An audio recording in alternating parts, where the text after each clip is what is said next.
آخری رکوع میں ذکر کو سب سے پہلے اور سب سے اہم عامل کی حیثیت سے شمار کیا ہے۔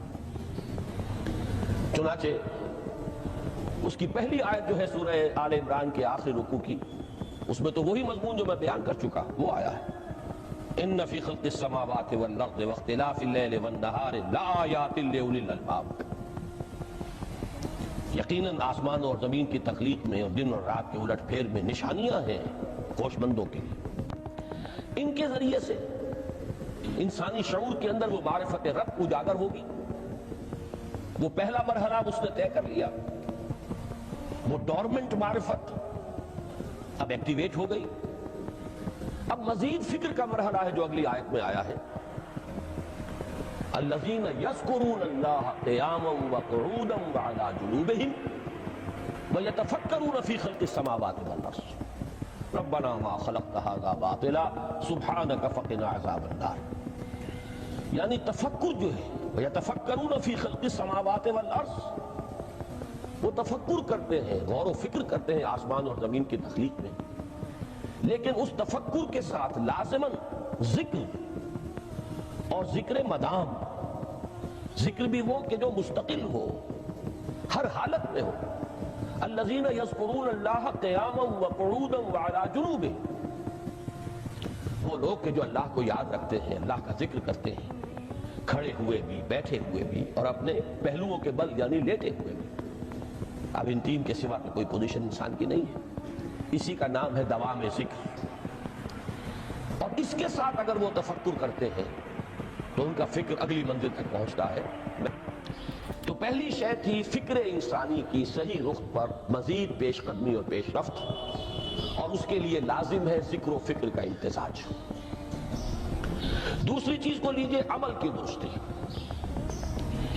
اس عمل کی درستی کے لیے اللہ تعالیٰ کے ساتھ ایک گہرے تعلق کی ضرورت ہے،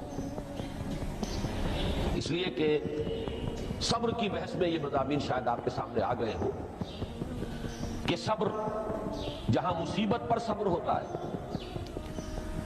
تکلیف پر صبر ہوتا ہے، اللہ کے احکام پر جمنا یہ بھی صبر ہے، نفس کی خواہشات کی باغ کو تھام کر رکھنا، کھینچ کر رکھنا یہ بھی صبر ہے، اور استقامت کسی شے پر قائم رہنا یہ بھی صبر ہے۔ تو عمل صحیح پر استقامت کے لیے وَاصْبِرْ وَمَا صَبْرُكَ إِلَّا بِاللَّهِ، اس صبر کی سب سے اہم جو بنیاد ہے، اس کا جو سب سے بڑا ذریعہ ہے، اس کا جو سب سے بڑا سہارا ہے، وَمَا صَبْرُكَ إِلَّا بِاللَّهِ، اس کے لیے ضرورت ہے ایک گہرے تعلق کی کہ اللہ کے ساتھ ایک ایسا تعلق برقرار رہے جو نہ صرف گہرا ہو بلکہ دائم و قائم، مسلسل۔ ذرا ظہول ہوگا، تعلق مع اللہ میں ذرا کمی آئے گی، شیطان کا وار کاری ہو جائے گا۔ اسی کو حضور نے حدیث میں یوں تعبیر کیا ہے تمثیلاً کہ جو دل اللہ کی یاد سے غافل ہے،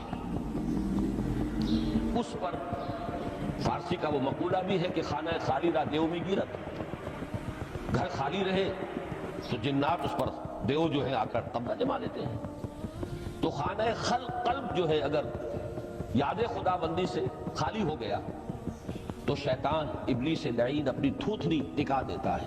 یہ لفظ آتا ہے سور کے منہ کے لیے تھوتھنی، جس طرح اس کا نکلا ہوا سا منہ ہوتا ہے آگے، تو یہ لفظ استعمال کیا گیا کہ وہ اپنی تھوتھنی انسان کے دل پر جما کر اور پھوکے مارنی شروع کر دیتا ہے۔ تو شیطان کو موقع ہی تب ملتا ہے جب انسان کے تعلق مع اللہ کے اندر کمی، وہ خانہ بالکل خالی ہو گیا ہو یا اتنا ضعیف ہو گیا ہو کہ کل عدم ہو جائے، گویا کہ نہیں۔ تیسری چیز کی طرف آئیے، روحانی ترقی۔ روحانی ترقی کے لیے میں ایک اصطلاح کے سامنے لا رہا ہوں، اس سے مراد کیا ہے؟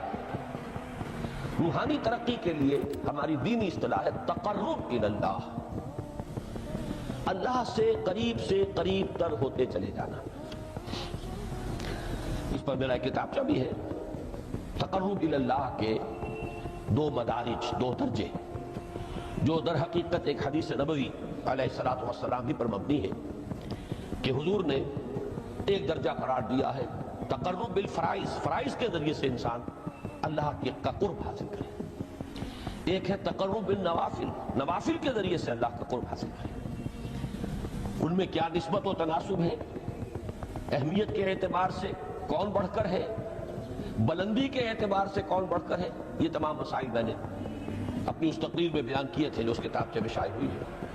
اس وقت میں اس کی تفسیر میں نہیں جا رہا، صرف یہ تذکرہ اس لیے کر رہا ہوں کہ جن کو بھی خواہش ہو جائے وہ اس کا مطالعہ کرے۔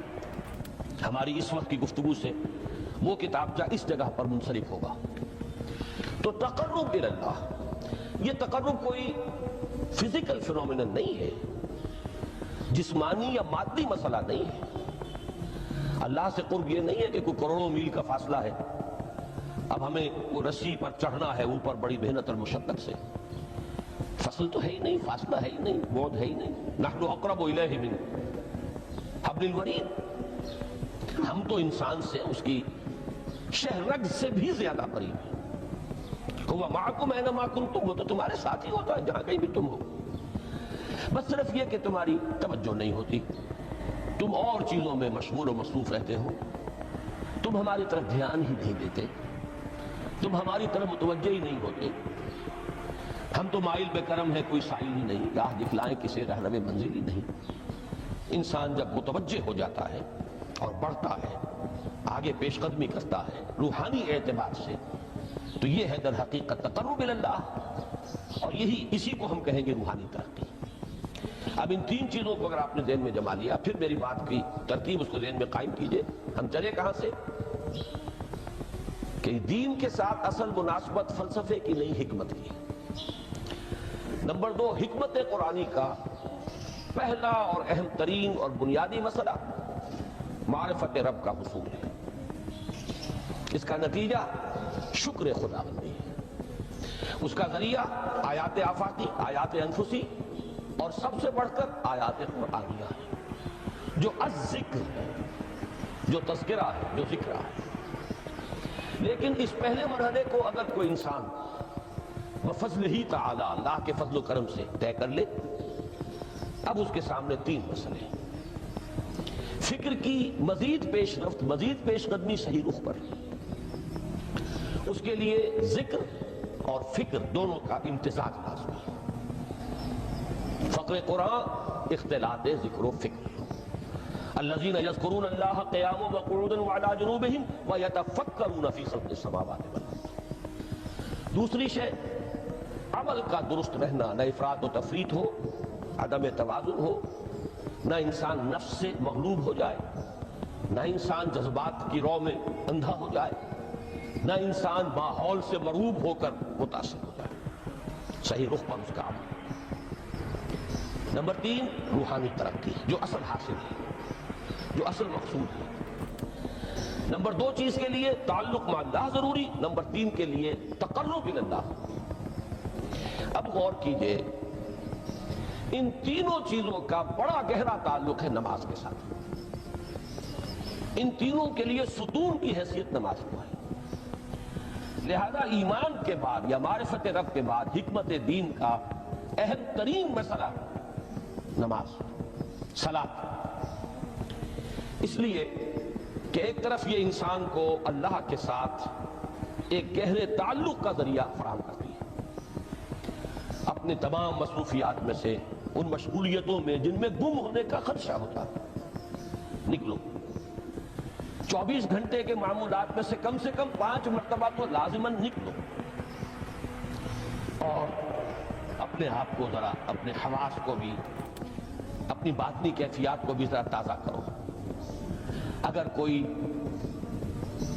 گندگی، نجاست، کسی طرح کی ناپاکی کا کوئی معاملہ ہے، طہارت حاصل کرو۔ طہارت سے تمہارے اندر روح کو بھی بالیدگی ہوگی، تمہارے حواس بھی تازہ ہوں گے، تم گویا کہ بحیثیت کل تمہاری ہستی چاق و چوبند ہو جائے گی۔ وہ کسل، وہ سستیاں، وہ جو ایک کثافتیں ہوتی ہیں، ان سب سے نجات حاصل کرو، اور اب اپنے رب کے حضور میں کھڑے ہو جاؤ، اس کے ساتھ اپنا عہد بھی تازہ کرو، اس کی اہم صفات کو بھی اپنے ذہن میں پھر مستحضر کرو۔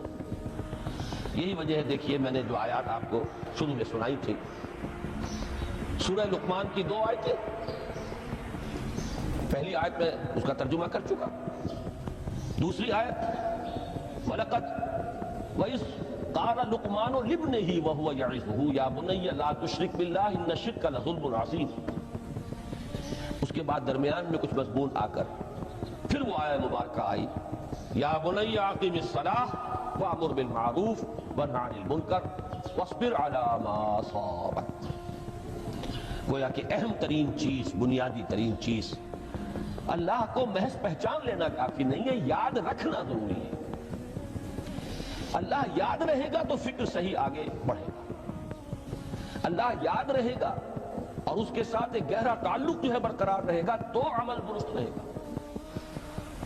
بالکل یہی بات سورہ طٰہٰ میں جو پہلی وحی حضرت موسیٰ علیہ السلام پر ہوئی اور پہلا مخاطبہ ہے، چونکہ حضرت موسیٰ کو یہ انبیاء کرام کے مقدس گروہ میں ایک امتیازی حیثیت حاصل ہے کہ ان سے براہ راست گفتگو ہوئی ہے، اگرچہ صرف ایک پردہ تھا، اوٹ من ورائے حجاب گفتگو ہوئی ہے، لیکن یہ کہ کوئی فرشتے کا درمیانی جو ہے وہ لنک نہیں تھا، براہ راست اللہ تعالیٰ نے حضرت موسیٰ علیہ السلام سے کلام فرمایا۔ کلم اللہ موسیٰ تکلیما، موسیٰ سے تو اللہ نے کلام فرمایا جیسے کہ کلام کیا جاتا ہے۔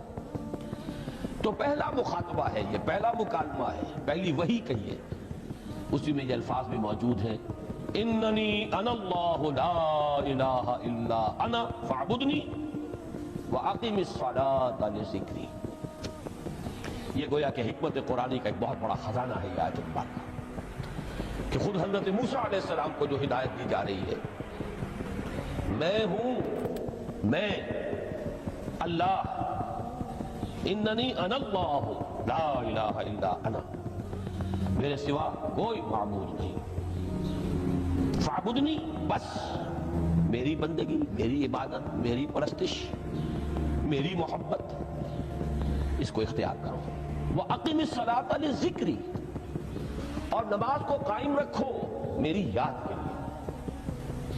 بلکہ اسی سلسلہ کلام میں آگے چل کر سورہ طٰہٰ میں آتا ہے، کافی گفت و شنید کے بعد جب حضرت موسیٰ نے کچھ معذرت بھی کی، کچھ دعائیں بھی کی، اللہ نے ایک دعا قبول بھی کی کہ ان کے بھائی کو بھی شریک کر دیا، حضرت ہارون کو بھی۔ اس کے بعد پھر جب فرمایا کہ اب جاؤ فرعون کی طرف، تو اس میں فرمایا وَلَا تَنِيَا فِي ذِكْرِي، اور دیکھنا یہ جو عظیم مشن تمہارے کندھے پر آ گیا ہے، بڑا بھاری اور کٹھن ایک فرض ہے جو تم پر عائد ہو گیا ہے، اس کے لیے سب سے بڑی تمہارے پاس جو قوت کا ذریعہ ہے وہ نماز ہے۔ فَلَا تَنِيَا عَن ذِكْرِي، میری یاد میں کبھی غفلت نہ کرنا، اس میں کبھی کوئی کمی نہ آنے دینا۔ جیسا کہ میں نے عرض کیا تھا کہ جیسے ہی وہ تعلق جو ہے کمزور پڑتا ہے یا منقطع ہو جائے معاذ اللہ، تو پھر انسان گویا کہ شیطان کے لیے ایک لقمہ تر بن جاتا ہے۔ اب آپ غور کیجئے، تیسری شے تقرب الی اللہ، اس کے حوالے سے بھی جو فرائض اور نوافل کی بات ہے اس کو اس وقت ذہن سے نکال کر یہ سمجھیے کہ اس میں نماز کا کیا مقام ہے، اس لیے کہ نماز فرض بھی ہے، نماز نفل بھی ہے، وہ تو ان دونوں میں شریک ہو جائے گا۔ اب اس کو لفظ صلاۃ کے حوالے سے آپ ان دونوں چیزوں کو سمجھیے۔ صاد لام واو یا یہ چونکہ حروف علت ایک دوسرے سے بدلتے رہتے ہیں، یہ جو مادہ ہے اس کی جو خالص لغوی اصل ہے، جو خالص عربی زبان میں اس کا بنیادی مفہوم ہے، وہ آگ جلانا یا آگ تاپنا یا آگ سینکنا، حرارت حاصل کرنا۔ لہذا بار بار آتا ہے جہنم کے ذکر میں، اسلوہا، اب جلو اس میں، تاپو اس کو، یہ سینکے گی تمہیں۔ بلکہ تفتلون کا لفظ آیا ہے حضرت موسیٰ کے کلام میں، جب وہ گئے تھے کوہ طور پر، جب پہنچ گئے تو تھے آگ تک کی تلاش میں، لعلکم تفتلون، تو اپنے اہل خانہ سے یہی کہا تھا کہ مجھے کہیں وہ روشنی نظر آ رہی ہے، غالباً کوئی وہاں سے آگ مل سکے گی، ورنہ یہ کہ کوئی رہنمائی کو رستہ مجھے مل سکے گا، میں وہ آگ لے آؤں گا، کوئی چنگاری وہاں سے لے آؤں، لعلکم تفتلون۔ تاکہ تم، اب یہ اصطلاح در حقیقت باب افتعال ہے، اور یہ تے یہاں پر توئے کی شکل اختیار کر گئی، تا نے تو کی صورت اختیار کی سواد کی وجہ سے۔ بہرحال اس کا سب سے بنیادی مفہوم جو ہے وہ ہے تاپنا، سکائی حاصل کرنا، حرارت۔ اس کے حوالے سے سمجھ لیجئے کہ سب سے بنیادی تعلق اس کا جو ہے وہ روح کے ساتھ ہے۔ روح میں محبت خداوندی کی آگ اگر ٹھنڈی پڑ گئی ہو، اگر محبت خداوندی کی حرارت میں کمی ہو رہی ہو، تو اس کو اثر نو، جس کو کہ میں آج سوچ رہا تھا، میرے لفظ ذہن میں آیا کہ جیسے بیٹری اس کو ریچارج کیا جاتا ہے، اسی طریقے سے روح کے اندر محبت خداوندی کی اس حرارت کو اثر نو تازہ کرنا، یہ ہے در حقیقت نماز کا اصل مقصد۔ اس لیے کہ اس لفظ کا بنیادی مفہوم، اصل لغوی مفہوم تو یہ، اگرچہ اس کا سب سے زیادہ کثرت سے جو استعمال ہوتا ہے، اور لفظ صلاۃ جس سے در حقیقت جس تصور پر مبنی ہے وہ ہے اقدام، کسی کی طرف متوجہ ہونا اور پھر دعا۔ صلاۃ کا سب سے قریبی مفہوم لفظی جب بیان کیا جائے گا، اس سے مراد، اس کے معنی تو دعا اس میں اہم ترین ہے۔ کسی کی طرف توجہ کرنا، مناجات کرنا، گفتگو کرنا، مخاطبہ، مکالمہ، دعا، یہ در حقیقت صلاۃ کا سب سے بڑا اصطلاحی مفہوم ہے۔ لیکن جو اس کا مادہ ہے، صاد لام واو یا صاد لام یا، اس کا اصل مفہوم جو ہے وہ تاپنا، حرارت حاصل کرنا۔ تو ان دونوں کے حوالے سے عرض کر رہا ہوں، وہ تاپنا اور حرارت حاصل کرنا وہ ہے روح کے اعتبار سے۔ وہ جو کہا اقبال نے کہ بجھی عشق کی آگ اندھیر ہے، مسلمان نہیں راہ کا ڈھیر۔ یہ عشق کی آگ جب بجھ جاتی ہے، در حقیقت یہی تو انسان کی روحانی موت ہے۔ جب یہ نہ رہے تو چاہے منطق میں بہت انسان ماہر ہو، مجھے اقبال کا ایک شعر یاد آیا تقابل کرتے ہوئے، ایک انسان محکوم اور ایک انسان حر، آزاد انسان، ان کی نفسیات میں جو بنیادی فرق علامہ اقبال نے مختلف مواقع پر بیان کیے ہیں۔ محکوم ہے بیگانہ اخلاص و مروت، ہر چند کے منطق کی دلیلوں میں ہے چالاک۔ تو منطق کی دلیلوں میں انسان چالاک ہو جائے اور وہ لغت ہائے حجازی کا وہ ایک خزانہ بن جائے، اسے تمام الفاظ کے معنی یاد ہو، وہ بڑے مسائل فقہ کے اسے ازبر ہو، جزیات، بے انتہا جزیات جو ہیں وہ مستحضر ہوں، فلسفے کے بڑے بڑے مسئلے اس نے حل کر لیے ہوں، لیکن اگر روح میں وہ اللہ کی محبت کی آگ نہیں ہے، وہ تپش نہیں ہے، مجھے عشق کی آگ اندھیر ہے، مسلمان نہیں راہ کا ڈھیر۔ اسی کے حوالے سے آج مجھے یاد آیا تھا کہ وہ جو بڑی سادہ سی ایک نظم ہے، اللہ تعالیٰ سے دعا، یا رب دل مسلم کو وہ زندہ تمنا دے، اس میں بھی جو الفاظ آئے ہیں، جو روح کو گرما دے اور قلب کو تڑپا دے، یہ ہے اصل جو مقصود ہے نماز کا۔ اور یہی وہ چیز ہے جیسا کہ میں نے عرض کیا تھا کہ نگاہوں سے اوجھل، یہ پہلو سامنے ہے ہی نہیں، دوسرا پہلو سامنے ہے اور وہ بھی میرے نزدیک بہت اہم ہے، بہت بنیادی ہے، اس میں کوئی شک نہیں، لیکن یہ ہے بلند ترین منزل کہ تقرب الی اللہ، اس کے لیے در حقیقت یہ کس لیے درکار ہے؟ روح کے اندر عشق کی حرارت اور گرمی تازہ ہو جائے۔ بسا اوقات یہ اندر دب جاتی ہے، جیسے انگارہ ہوتا ہے آگ کا، اس کے اوپر خاک اور راکھ آ جاتی ہے، اندر کچھ ہوتی ہے، آگ دبی ہوئی سمجھ، آگ بجھی ہوئی نہ جان، اس دبی ہوئی آگ کو پھر ایک شعلہ بنانا، پھر اس کے اندر ایک حیات تازہ پیدا کرنا، یہ ہے نماز کا اہم ترین اور بلند ترین مقصد۔ لیکن اس کے ساتھ ہی اس نماز میں ذکر ہونا، اس کا یہ ذکر ہے، اور ذکر کی جب میں فہرست بیان کیا کرتا ہوں، بہت سے حضرات کے سامنے ہوگا کہ ذکر کا در حقیقت مفہوم ہے استحضار اللہ فی القلب۔ ہمارے ہاں غلطی سے جو ذرائع ذکر ہے انہیں ذکر قرار دے دیا گیا ہے۔ نماز ذکر نہیں ہے، نماز ذکر کا ذریعہ ہے۔ اقیم الصلاۃ لذکری، نماز قائم کرو میرے ذکر کے لیے۔ یہ اللہ اللہ کہنا یا ادعیہ معصورہ جو حضور صلی اللہ علیہ وسلم کی مسنون دعائیں ہیں، انہیں اپنے تمام معمولات دنیاوی کے ساتھ ساتھ ان دعاؤں کو بھی انسان پڑھتا رہے، اللہ سے دعا کرتا رہے۔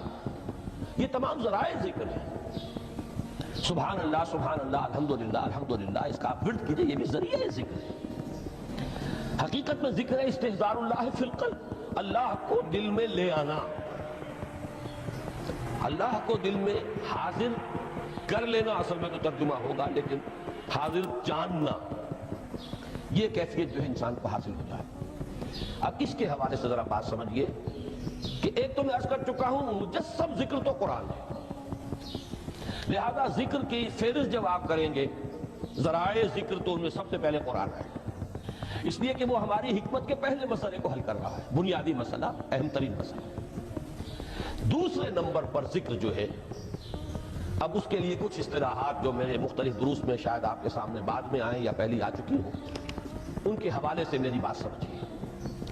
ایک ذکر غیابی ہے، تھرڈ پرسن میں، صیغہ غائب میں اللہ کی یاد کرنا، اللہ اکبر اللہ اکبر اللہ اکبر۔ ابھی اللہ اکبر جو ہے یہ جملہ اسمیہ خبریہ ہے، ایک حقیقت کی تکرار آپ کر رہے ہیں، اللہ سب سے بڑا ہے، اللہ سب